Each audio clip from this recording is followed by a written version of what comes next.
¿Cómo están? Bienvenidos a Última Mirada. Vamos a conversar hoy día sobre, la contingencia, una serie de cosas, más otras ideas de la persona que nos va a acompañar hoy día que han causado así una vibración política. Estamos hablando del senador Matías Walker de Demócratas. Muchas gracias por estar con nosotros, senador. Fernando, muchas gracias a ustedes por la invitación.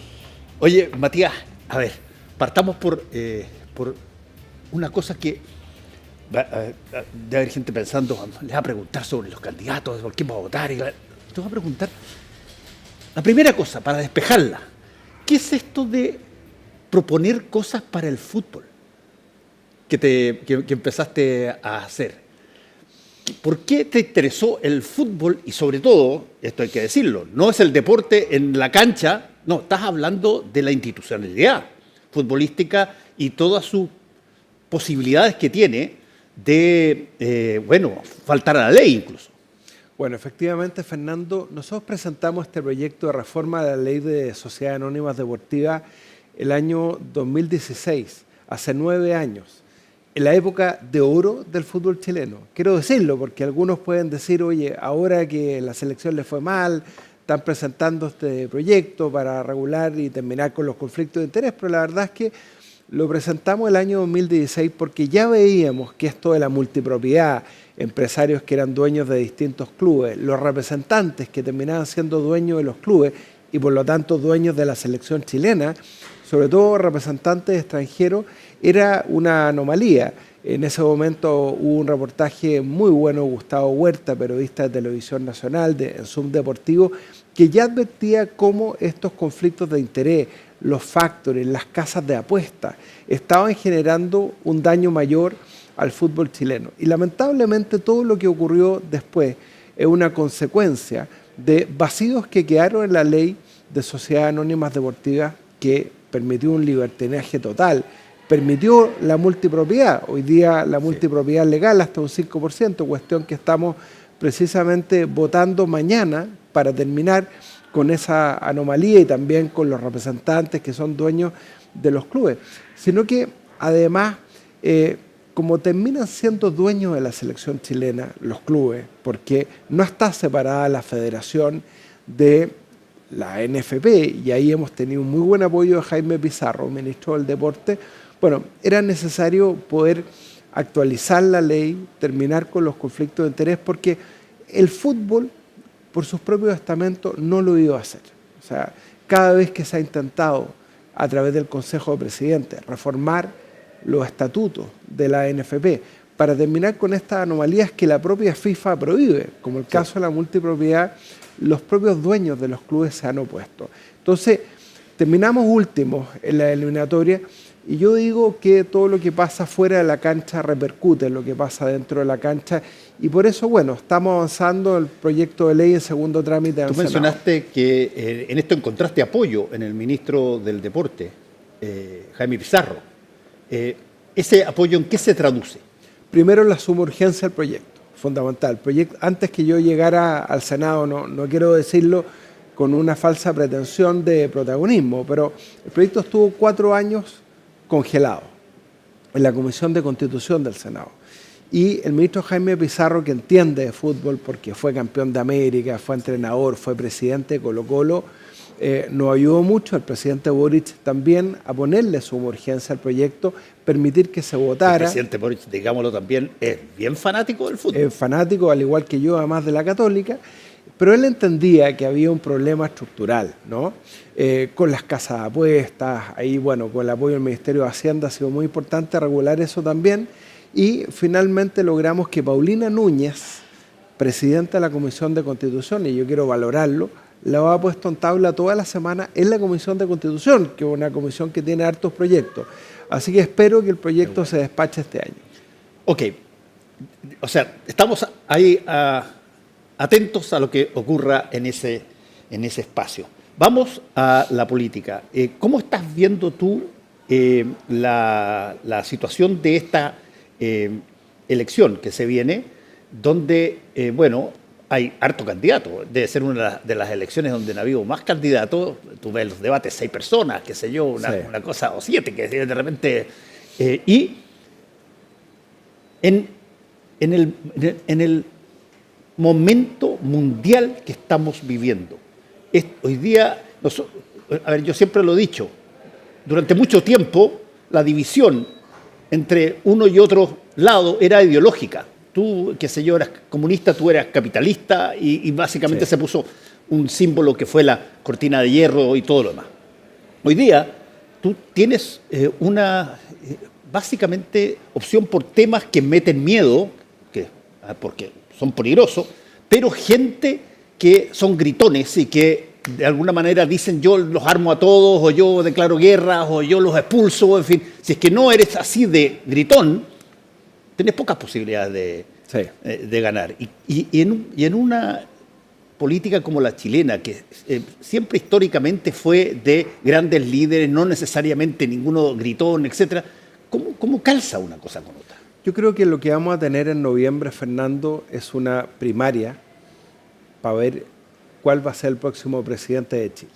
Porque yo veo que Janet Jara está bien firme con un porcentaje en torno entre el 27 y el 30% que está indexado a la adhesión al presidente Boric. Uno lo ve ayer, si el presidente baja 3 puntos, Janet Jara baja 3 puntos, si el presidente sube 3 puntos, sube 3 puntos.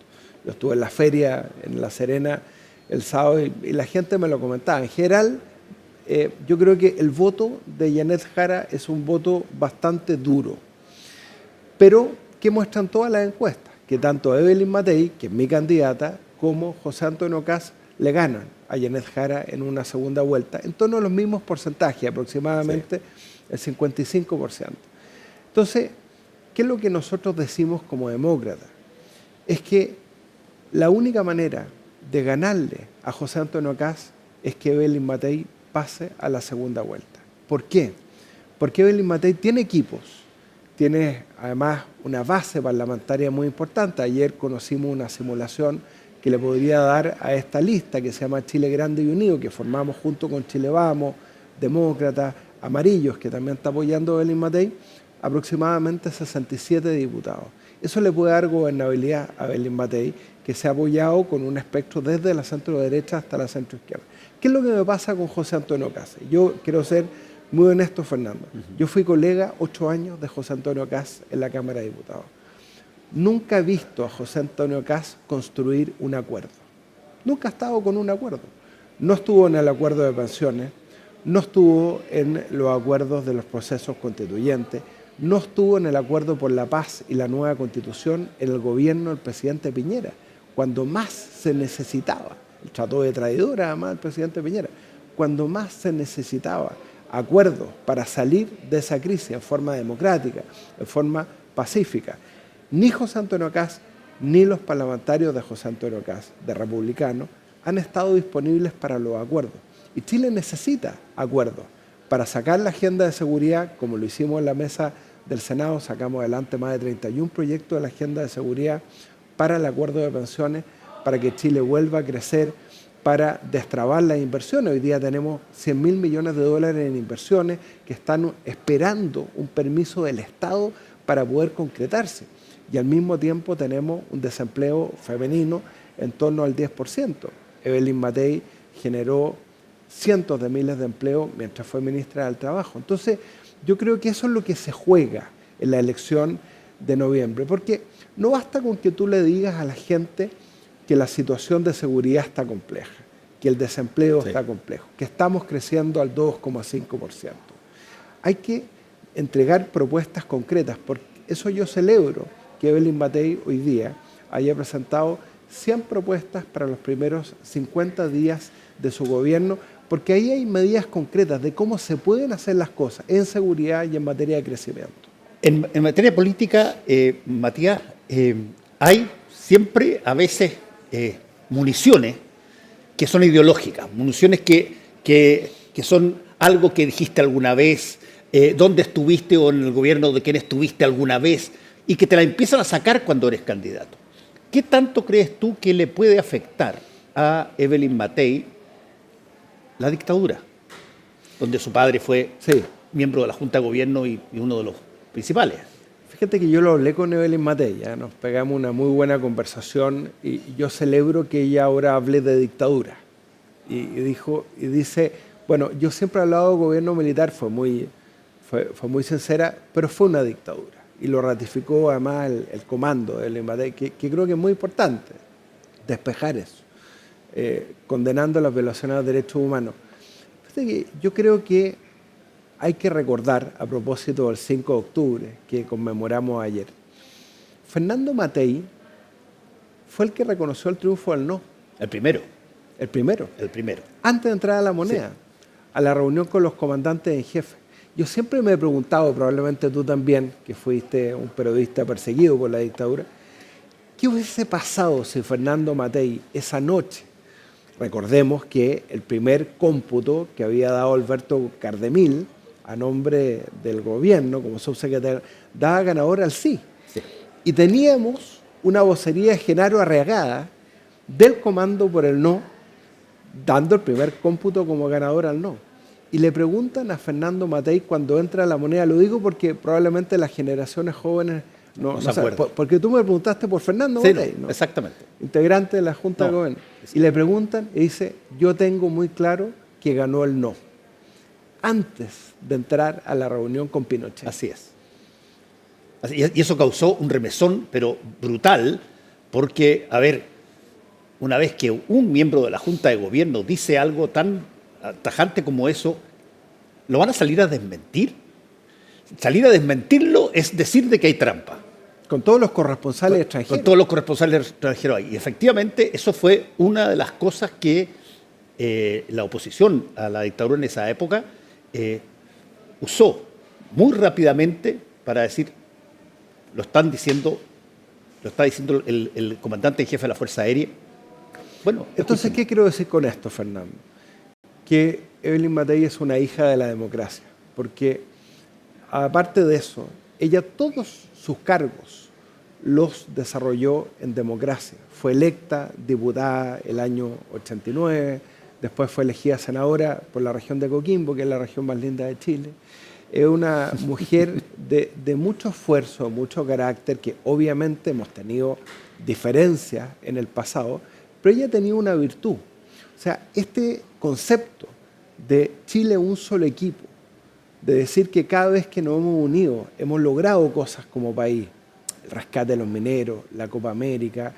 Yo creo que los 30 años que vinieron desde el gobierno de Aylwin en adelante fueron buenos años, a pesar de todo lo que se cuestionó durante el estallido social.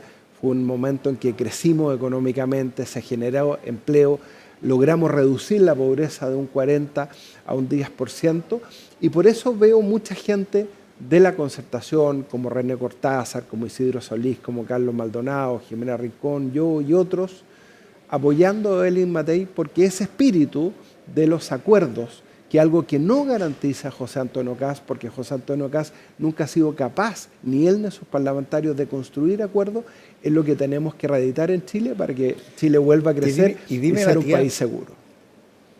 Esto, por cierto, es una pregunta que no tiene sentido lógico en términos del tiempo, pero tú lo vas a entender perfectamente. ¿Había que retirarse de alguna manera de la democracia cristiana para buscar una opción que eventualmente está llegando ahora con, por ejemplo, el apoyo de demócratas a alguien que es percibida como de centro-derecha procesual? Sí. Tú sabes que esta misma pregunta me la hizo una vez el presidente Piñera, que en paz descanse. Y voy a contar una infidencia. Y me dijo, ¿por qué no dieron la pelea? Pues además, el presidente Piñera siempre se sintió muy demócrata cristiano. Sí. Su padre, su madre fue demócrata cristiana toda la vida. Yo le decía, mira, la verdad es que la relación era tan tóxica, de convivencia, de odiosidad, que de alguna manera lo del rechazo fue la gota que rebalsó el vaso. Porque yo le dije a Felipe del Pino en ese momento, que en paz descanse, presidente de la democracia cristiana, gran amigo, Felipe, yo creo que el pueblo demócrata cristiano va a votar por el rechazo, independientemente de lo que resuelva la Junta Nacional. Consultémosle a las bases, hagamos un plebiscito, preguntémosle a los militantes de la democracia cristiana si quieren votar por el apruebo o por el rechazo. Finalmente eso no prosperó, se impuso una decisión.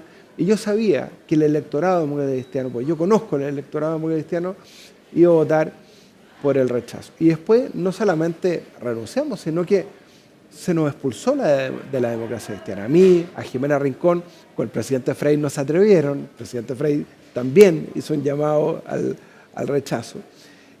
Pero finalmente tú te das cuenta que la democracia cristiana en su dirigencia tomó un camino muy distinto de lo que el pueblo demócrata cristiano había votado en las urnas, y por eso formamos demócratas, se formó también Amarillo.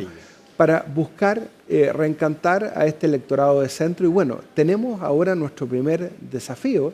Tenemos más de 40 candidatos en todo Chile, nos vamos a medir por primera vez en una elección parlamentaria, tenemos 4 diputados que van a la reelección, y yo estoy seguro que vamos a lograr primero la primera meta, que es seguir existiendo como partido. Para eso tenemos que elegir 4 parlamentarios. Yo creo que vamos a elegir entre 7 y 8, y vamos a poder darle a ese electorado de centro que se siente heredero de la concertación, pero que no estuvo de acuerdo con esta propuesta refundacional de tener un espacio en Alzando.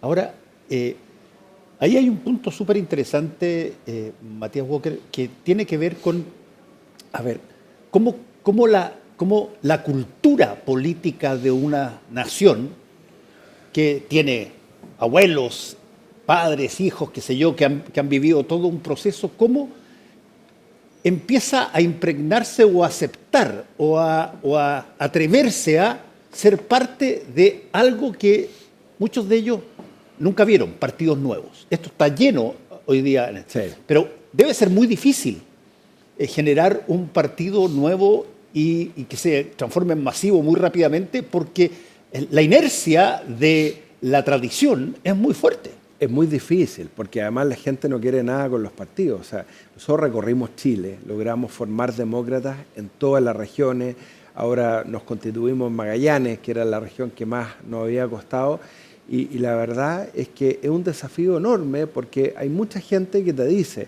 senador, yo adhiero a demócratas porque ustedes representan lo que en algún momento fue la democracia cristiana, que mucha gente siente que se fue a la izquierda, ¿no?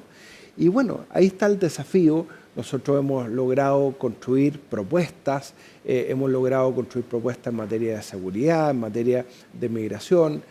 Por ejemplo, esta propuesta que hoy día expone Evelyn Matei de la Policía Fronteriza, nosotros habíamos presentado un proyecto con Jimena Rincón, porque hoy día tenemos bajo el estado de infraestructura crítica, por ejemplo, la posibilidad que las Fuerzas Armadas puedan participar en la frontera, pero había que hacer un cambio constitucional. Bueno, ahí está la propuesta que hicimos nosotros, los temas migratorios, los temas de vivienda, que hemos trabajado mucho, apoyando el plan de emergencia habitacional, etc. Entonces, yo creo que hay muchos partidos, sí, tienes razón, Fernando, pero faltaban partidos que representaran el centro político, y eso es lo que Demócratas de alguna manera está llenando como vacío. Ahora, pero con la mano en el corazón y sí, mirando, qué sé yo, a la gente, ¿tú sientes efectivamente que la democracia cristiana se pasó a la izquierda? Bueno, o sea, ¿en qué se notó eso? Yo te voy a decir lo que nos decían los alemanes en la Fundación Konrad Adenauer, que ahora están trabajando con nosotros, que fueron partido que la fundación que históricamente fue el soporte intelectual de la democracia cristiana, Konrad Adenauer, gran amigo del presidente Frei Montalva. Nosotros fuimos a Alemania con Amarillos y con Renovación Nacional, y nos decían, nosotros no podemos creer que un partido demócrata cristiano apoye a una candidata del Partido Comunista, y no porque sean anticomunistas.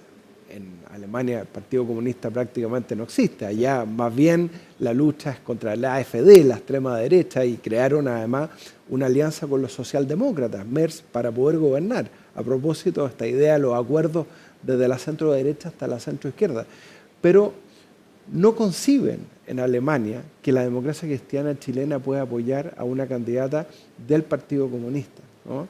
Y yo creo que hay un ejemplo. Pero eso es ahora. Pero ¿qué pasa, por ejemplo? Nada más contingente. Pero tú, sí, claro, pero tú, a ver, demócrata nació hace ya algún tiempo antes de que se presentaran los candidatos, no se sabía quién iba a ser, y por lo tanto la pregunta es, a ver, ¿hubo algo en la democracia cristiana que hubo de cambio de su cultura ideológica?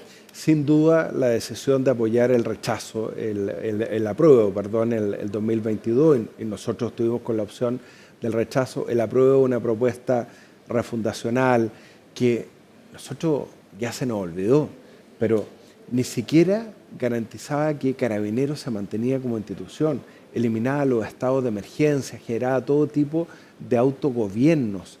Entonces, era una locura, a nuestro juicio, ya a juicio del presidente Frei, que dijo, bueno, yo a esta altura de mi vida voy a seguir siendo demócrata cristiano, pero el presidente Frei conversó mucho con nosotros. Ya él le hizo mucho sentido la creación de Demócratas y hemos seguido conversando con él, hemos estado en las mismas decisiones. Entonces, ¿qué más claro que un expresidente de la República, de la democracia cristiana, no se sienta cómodo con las decisiones con ese apellido, además, de su propio partido? Ahora, ¿cómo es la situación? ¿Dónde está lo que puede permitir que ustedes hagan una coalición? Voy a ponértelo con los dos sectores, con la derecha o la derecha chilena y con la izquierda chilena. Ustedes fueron parte de la nueva mayoría con el Partido Socialista, incluso con el Partido Comunista. Así es. Bueno, yo creo que hay una nueva realidad, porque hoy día tú tienes dos candidatos a la derecha de Evelyn Matei, que son más bien candidatos de derecha, que son los que no tienen propuestas, que no quieren llegar a acuerdos. Kaiser.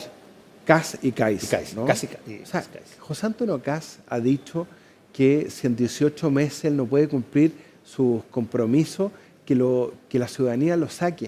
O sea, ¿has visto algo más irresponsable que eso? O sea, autogenerarte una situación de inestabilidad institucional, porque tú dices, si no cumplo los 18 meses, sáquenme a los Bukele. Bueno, eso te habla de la irresponsabilidad de José Antonio Kass. Sí, lo que necesita Chile son certezas, son acuerdos. Y por otra parte, Evelyn Matei, siendo de centro derecha, ha conformado una coalición que llega hasta la centroizquierda. Y eso es muy valioso, porque eso es lo que Chile requiere.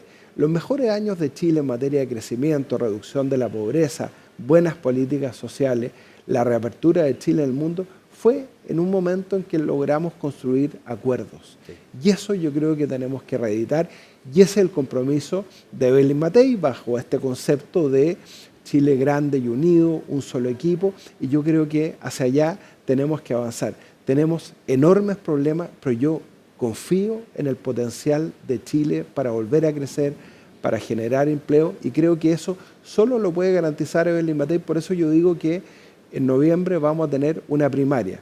Si es Evelyn Matei o José Antonio Kass el que llega a segunda vuelta. Y yo creo que solo Evelyn Matei garantiza gobernabilidad. Matías Walker, te quiero agradecer una vez más por haber estado con nosotros aquí en Última Mirada. Muchas gracias, Fernando. Encantado. Y a todos ustedes, muchas gracias por su sintonía. Nos encontramos mañana.